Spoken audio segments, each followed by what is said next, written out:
So thank you for the invitation. It's great to be here. And I would like to spend a few minutes describing what we are doing.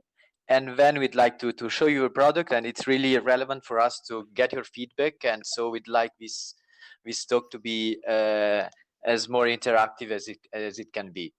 So I will start explaining what we are doing. Could I interrupt you very shortly before you start?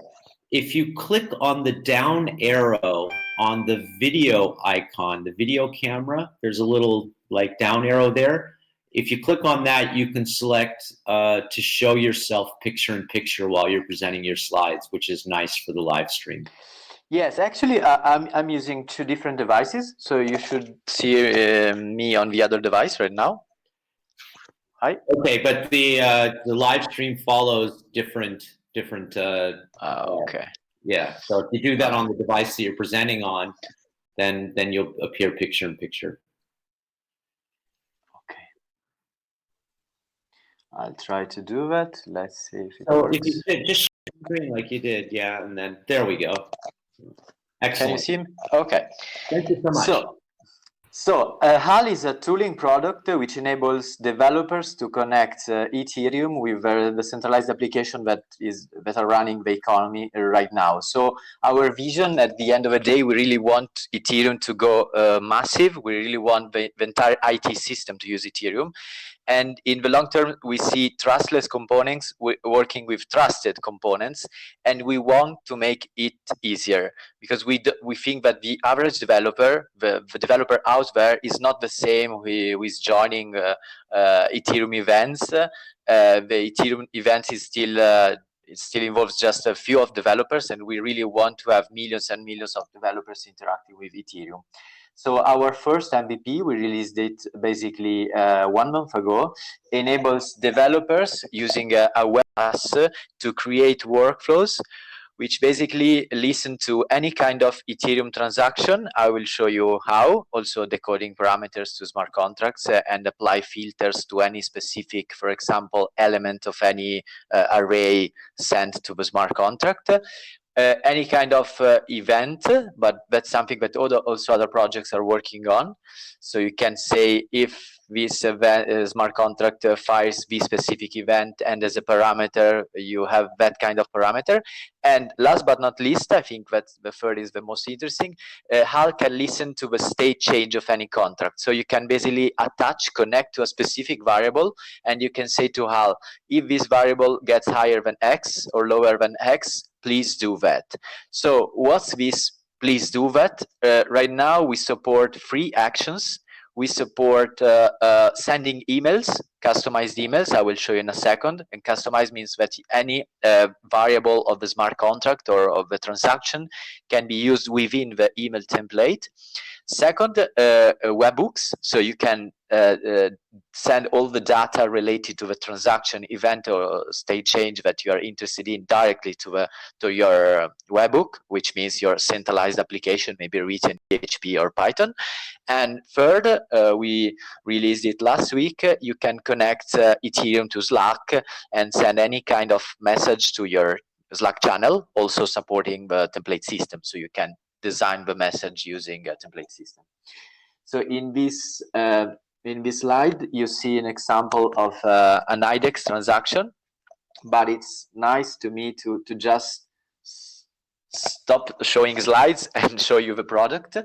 So this is how it's a lighthouse, because we want to really be a centralized point of reference in decentralized oceans. That's the metaphor. And this is our presentation website. And as you can see, there are a few use cases. We fought for that. Actually, these are the use cases we thought about before starting the project. And in the next minutes, Matteo and Matteo will show you these use cases used in practice. I just want to mention a few of them. So Hal can be used to be a mailer for a smart contract, because you can just fire an event and Hal transforms the event to an email. So you can just have an SMTP server for your smart contracts. or you can track any kind of price change on any DeFi solution to do stuff. So for example, for building bots. And in this case, Hal connects the Ethereum to the bot, and you just have to write the second part, which is the bot logic that does something. You can track any kind of tokens using events or transaction triggers. And so let's get in. So the domain is, well, our single page application is at 9000 Hal.xyz. As I mentioned, you have basically three kinds of triggers that you can build on Hal. So you can think, somebody thinks about Hal as the opposite of an oracle. Other friends say that Hal is basically an IFTT for Ethereum. So let's start with a transaction trigger. So you basically can apply filters on the basic transaction values. I will not go through them. So the value, the gas price, and so on. And if you add the address of a contract, so this is IDEX, for example. What basically Hal does is to create an HTML form designed around the types that function receives. So this is an IDEX function called trade, which is the most relevant, the one handling the settlement part. And so, for example, it takes an array which is called trade values, which has 8 values, which are type int 256. And you can say that the second value needs to be higher than x. You can express the value in way. Or in this case, the trade addresses include the addresses of the token you are exchanging, so it's super relevant. But what I want to show you in general is that it's a way to enable not crypto developers or not so technical developers to interact with Ethereum, one, without running a node, and two, without actually understanding the structure of the smart contract. They just need to know how the smart contract works in general, and then they can, using a web wizard, so saving time and money, create an if trigger. How about the then? As I was mentioning, you can send emails using a couple of template variables. So not just the base one, but also the parameters of the smart contract sent to the smart contract can be used in the emails. And most relevant, the recipient of the email doesn't need just to be a static email address as an alert tool. It can be a variable too. So you can use Hal to notify to all DAO members, for example, something that a vote is coming, because you have the recipient email or which corresponds to the DAO member here. So also the recipient can be a variable. Slack, same kind of templating system, and webhook, you just put the URL. So this is transaction trigger, and maybe, well, you can guess how the events trigger is. It's the same. The difference is that if I add the IDEX contract, it filters me the events. So for example, set owner, and I can apply filters on this. So we just released the Slack integration. What we are going to do in the future, well, we have a super rich roadmap, but one thing I want to mention is that we are trying to make stuff even easier, creating pre-recipes templates for specific popular Ethereum projects. So in order to have the developer not filling in all the form you have just seen, which is this one, but just a few inputs which are the most relevant. So I would like at the end of our talk to also give you a long-term vision about why we're actually doing this. But before that, I think it's more relevant to have a demo with actual use case. And so I'd like to pass the microphone and give a word to Matteo and or Matteo, which are part of our team. And hi guys. Hi Matteo. So hi guys. I'm sharing my screen.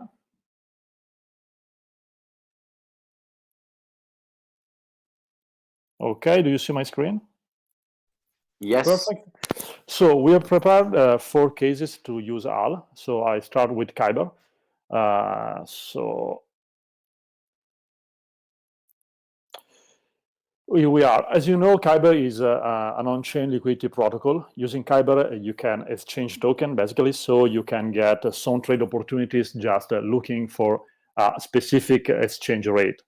Let's take an example. You can set up a trading strategy based on the exchange rate between KNC and DAI, So you may be interested to know when the rate grows beyond a certain value. To know this value, you have to check the function get expected rate in a Kaiba proxy network. Function get expected rate is a view function that accepts 3 parameters. The first one is source token contract address. The second one is destination token contract address. And the third is the amount of source token expressed in a way. That function returns the expected exchange rate and the slippage rate. So expected rate, slippage rate. So how can we check when the exchange rate changes in HAL? It's very simple. What do we need? We need an HAL account, obviously, and the 2 token addresses. So we can go on the contract triggers page and start to create a new trigger. In the contract address field, insert the KNC network proxy contract address, this one. HAL tries to retrieve the ABI from Etherscan automatically, but sometimes Etherscan takes too long. In this case, wait a moment, or you can insert the ABI manually, obviously. So select the function get expected rate, insert the 2 token addresses. The first one, so KNC. The second one is DAI. Then insert a value, 1 Ether, so 1 and 18.0, because it's in way. The first return, as you have just seen, is the expected rate.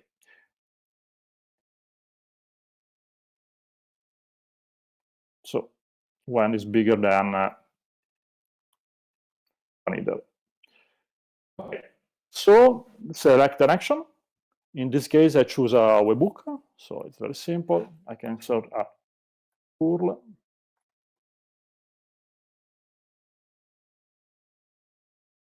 Name your trigger.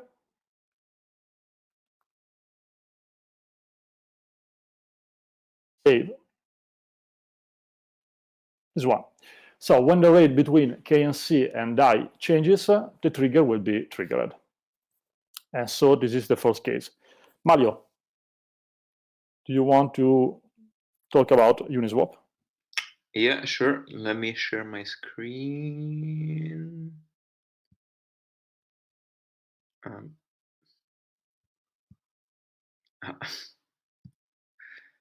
Okay.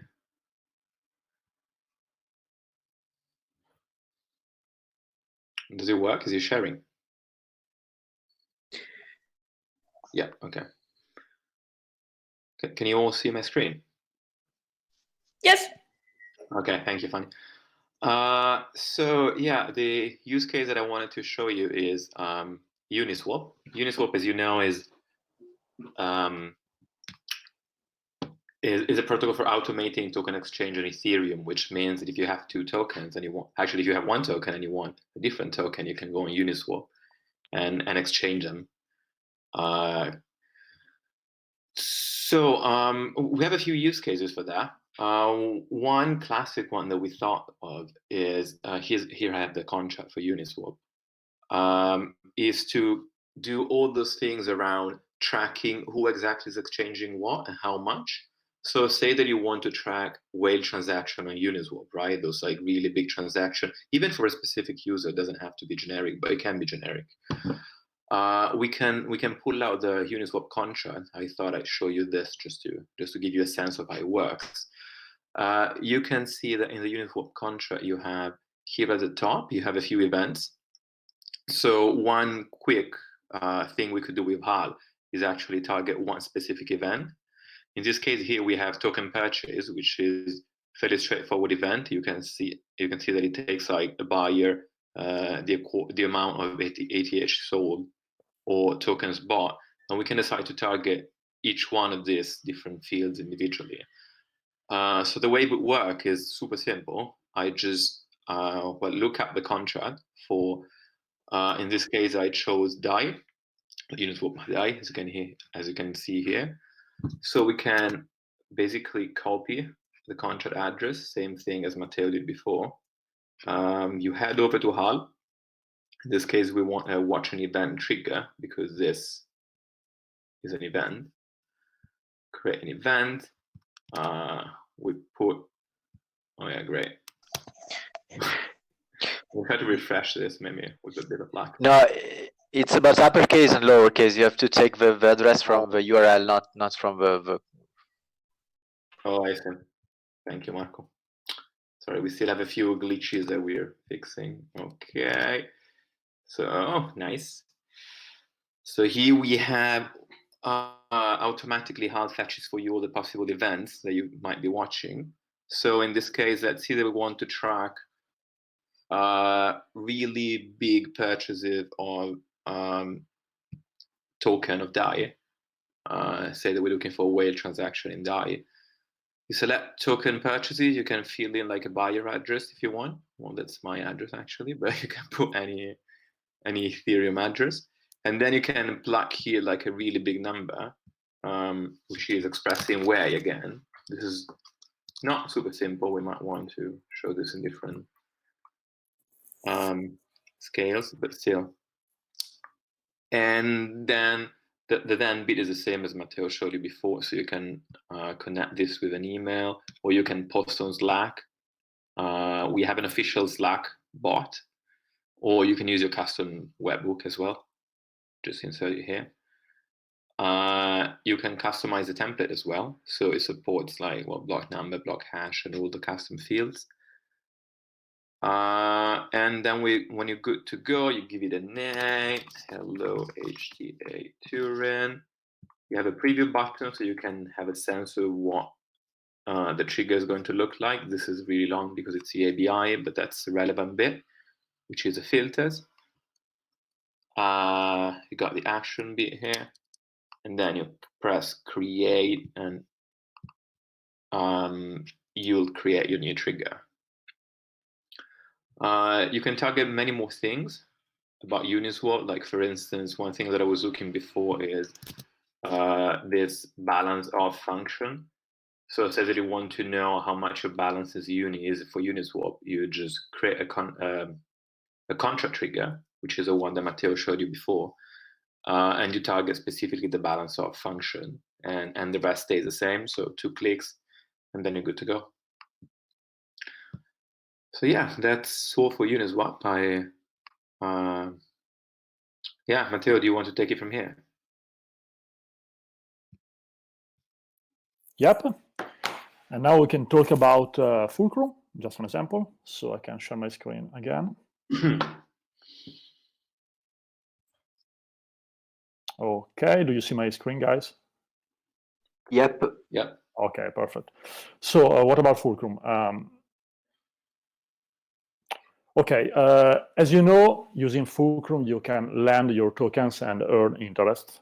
In principle, your tokens can be redeemed anytime you want. In practice, you need to wait until there is available liquidity to claim your loan back. Lending on fulcrum is powered by iTokens. Let's take an example. It's a very simple example, obviously. If you lend 100 KNC on fulcrum, you get 100 iKNC.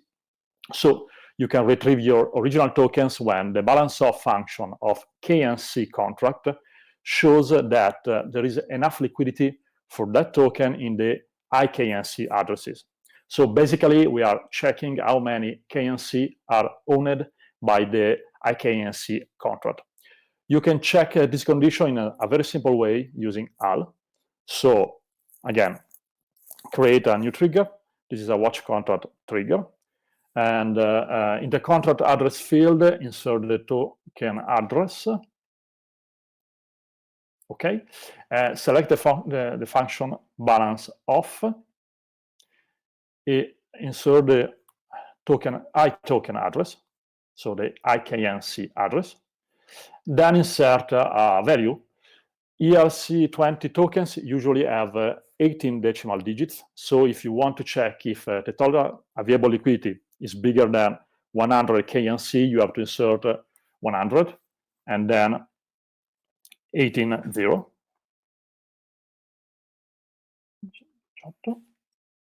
Okay. Again, we have to choose an action, so we can choose a call a webhook. We insert a webhook, name the trigger, create the trigger, and when the function balance off returns a new value greater than 100 KNC, the trigger will be triggered. And okay, so Marco, do you want to talk about IDEX, or we can move on, just because you already talked about IDEX? As you like. I think if you want, you can show the trade addresses and trade values in more details. Okay. So I can talk about IDEX too, and okay. So IDEX is an Ethereum-based decentralized smart contract exchange that allows for real-time trading. So if you use IDEX, you can be interested to be notified if someone is buying, for example, a very large amount of UBT, just a token. So how can we do it with all? This is a trade function. Okay, I'll show you.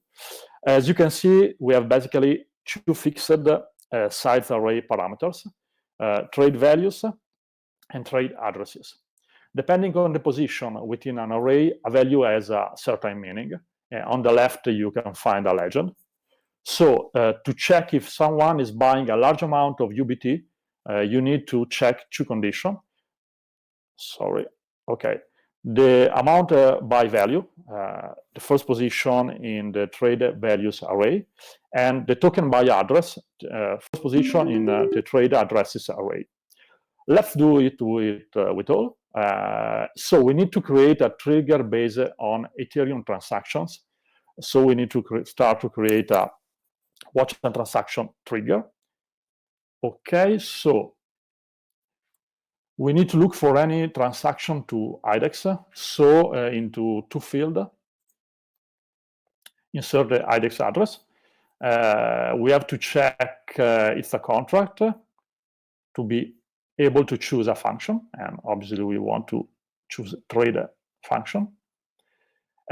So we said that we need to check the first position in the trade values array.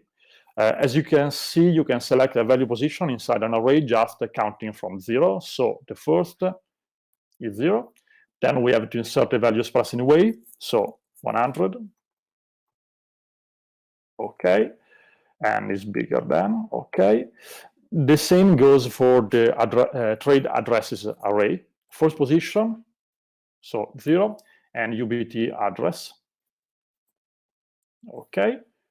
And again, we have to choose an action.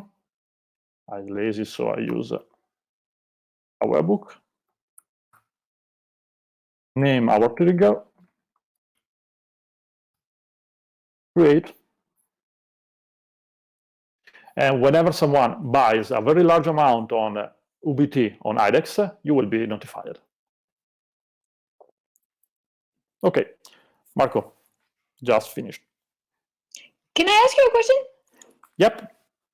Have you seen, so I know you talked about two types of users, right? Like at first it was a little bit like for the less technical people to interact with Ethereum.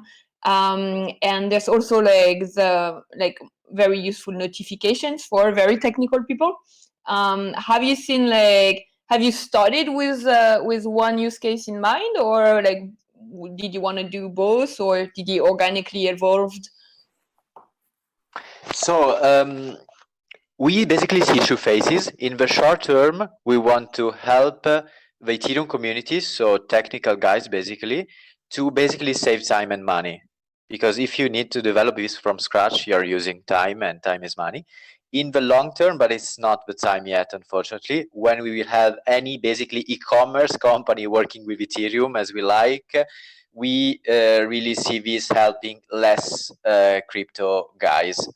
So it's clear that Hal Bets is so related to Ethereum Bet as a whole that it can be in another way.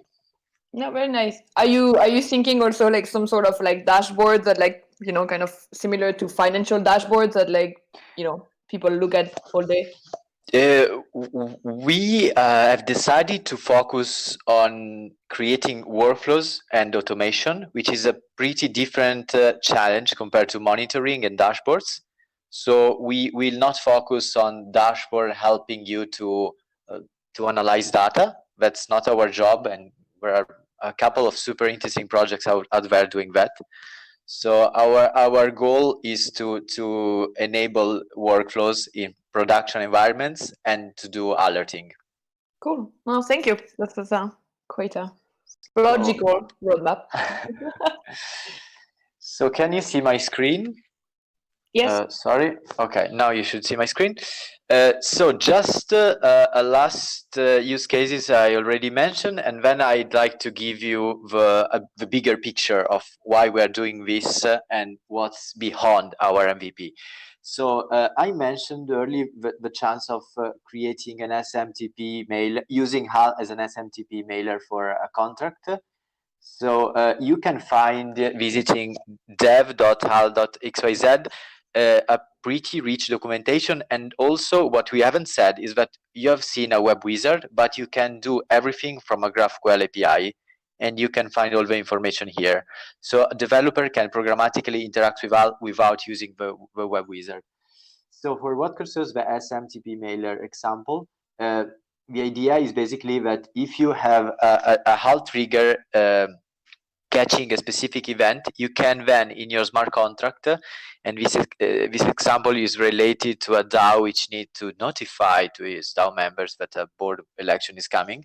You just need to write this kind of stuff as you see in the middle of the screen, and then so you can just send the email from the smart contract with line 5, which is emit send email, because you are tracking the event on the other side.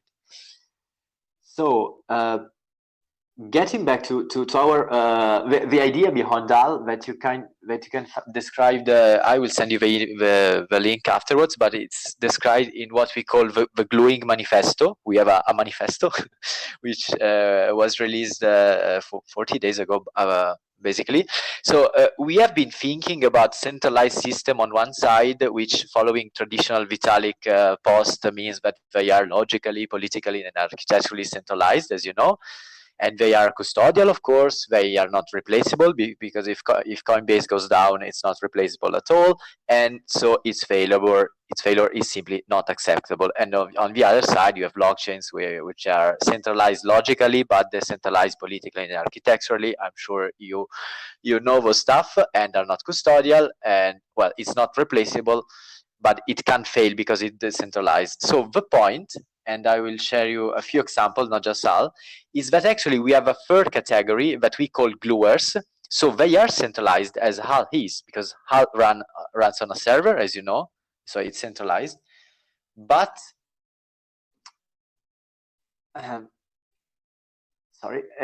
but the difference is that are not custodial, so HAL doesn't handle your money, of course. And those kind of gluers are replaceable at any time, because you can basically rely on many of them at the same time. And so at the end of the day, they can fail because you're using many of them at the same time, or simply because a super low fail rate is acceptable for the business logic of your business.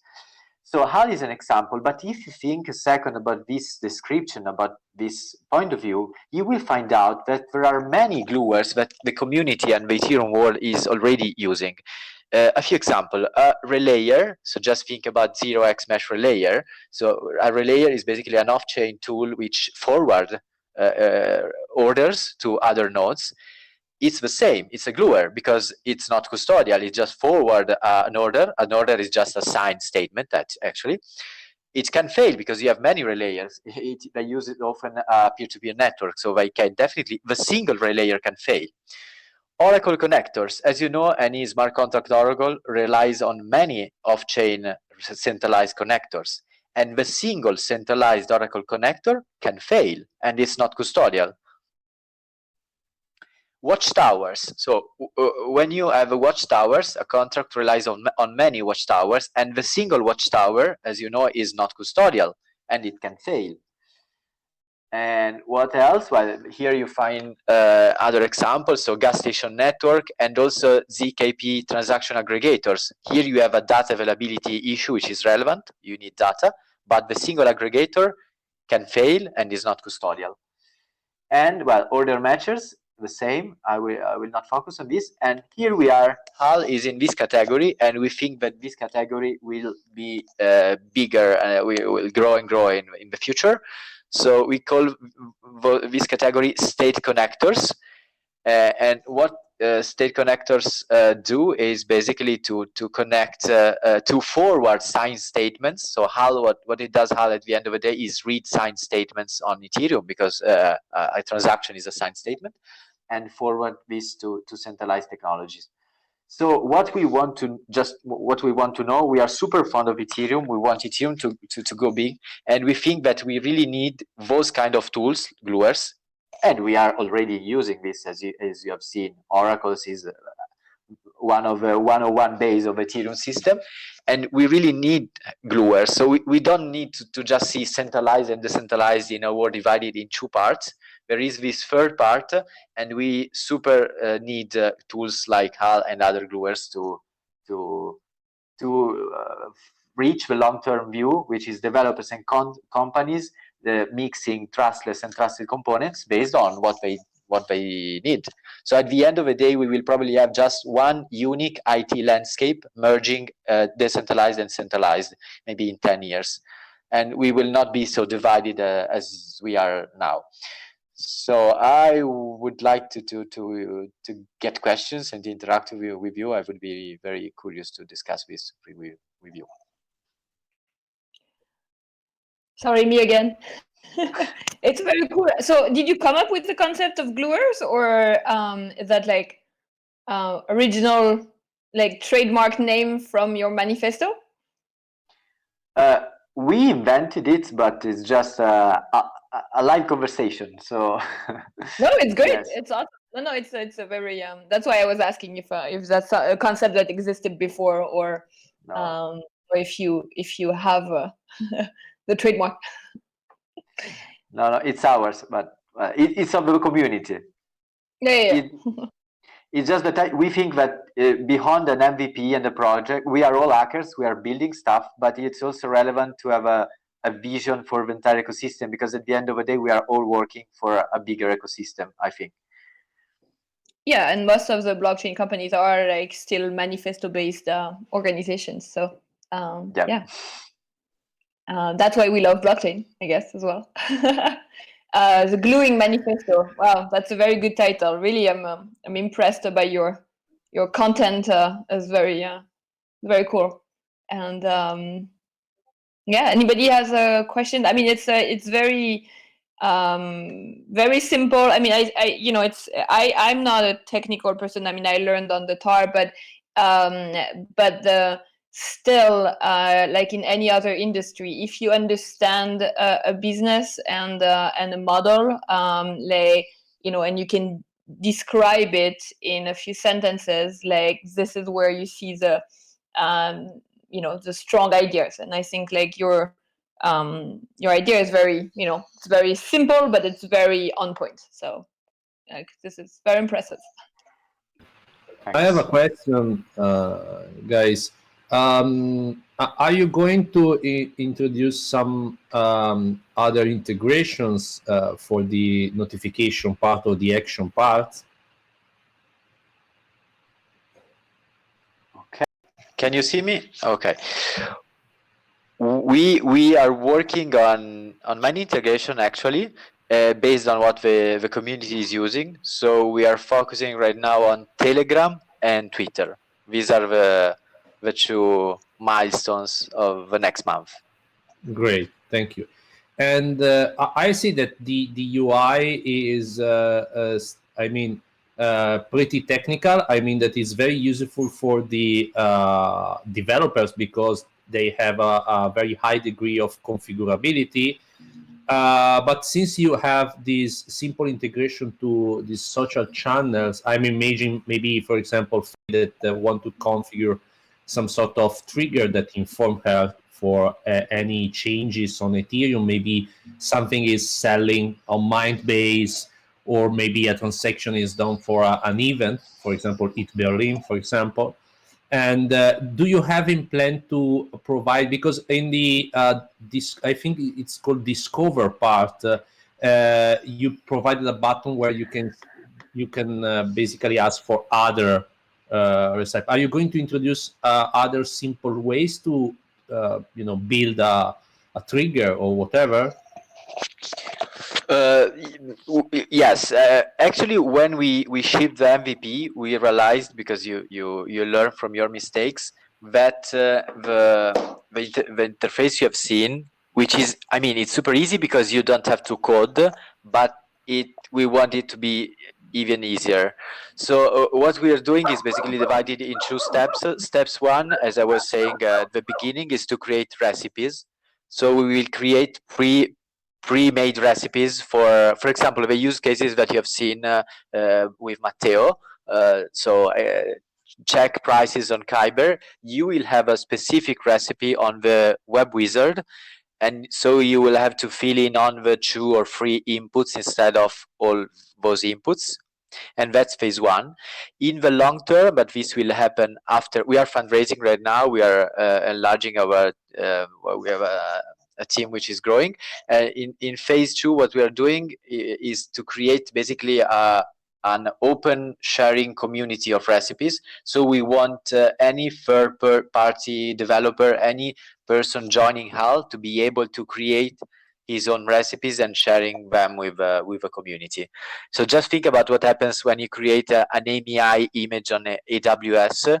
You can create your AMI image and you can just share that with a community. So that is what we want to do, because we can create as many recipes as we want, but the community will always be stronger than us in having creative idea about what they can do with HAL.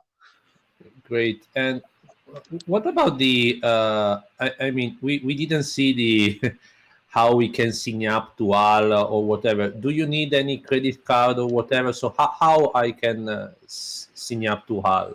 What are the requirements? We haven't shown that because it's super easy, but basically you can sign up with any GitHub account or Google account.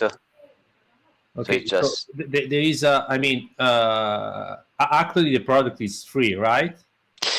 Yes. So the product is a SaaS, a web SaaS. So that means that it will always be free till a certain amounts of what we call monthly matches. So you have a counter in the top right part of your screen. So a match happens when a trigger is triggered. Sorry for when a trigger fires, and that enables any kind of developer to use it for free. But if you are a company and you need to use this in production environments with, I don't know, hundreds of thousands of matches per month, you will have to pay.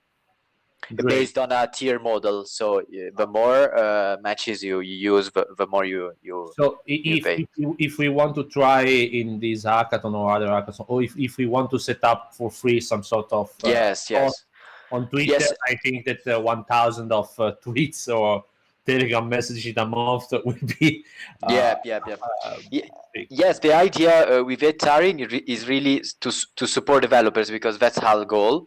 So we would like them to just use HAL to save time while they are hacking and focus on what matters. And my very last question is, what are you going to do here in ETHTurin? So how the developers can contact you, or are you participating as hacker too? I don't know. Actually, we're still thinking about it, and because HAL team is divided, a few of us want just to hack, and me on the other side, and also other of the team want to help other developers.